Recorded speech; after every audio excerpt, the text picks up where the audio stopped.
real disappointing stuff. So you get what you pay for in governments, and if you want a different approach, you need a different government. Simple as that. Do you don't want to break now? We'll take Peter, eh? Hi, Peter. Greetings, gentlemen. We've seen our Prime Minister at work subsidising the aluminium smelter to increase electricity prices and get more for the asset sales.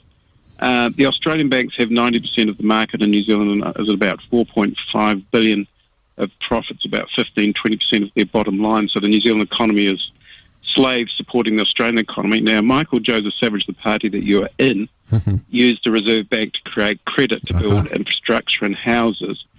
And your party, before it left government, changed the local government funding authority. So would you instruct the Reserve Bank, as Michael Joseph Savage did, so people can afford to stay in their houses, especially in Auckland and other places where Auckland spends $1 million a day on interest, to get the Reserve Bank to give debt-free money without interest to local authorities up and down New Zealand to pay for infrastructure?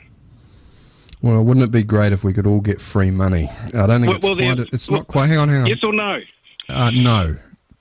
So let me explain. Let me explain what we will do. Firstly, the way the government has gone about subsidising Rio Tinto Zinc and Tiwai Point is pretty dumb. They've just written a $30 million cheque, which just keeps the thing on ice until 2017 and gets them past the sale of Meridian. I think that's a cheap deal. It does nothing for the long-term future of Southland. Actually doesn't even help the long-term future of Tiwai Point.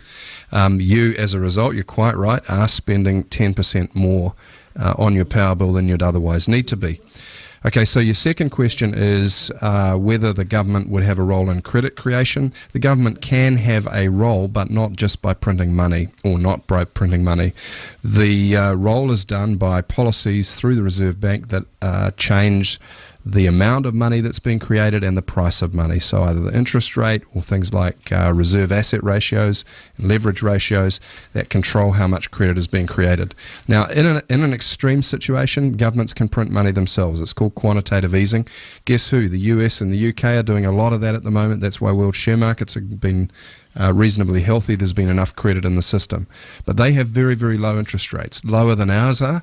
And generally, if you want to get things going, you get your interest rates down first, and printing money through credit easing is something that you do later only if you have to. It's not in our current set of policies.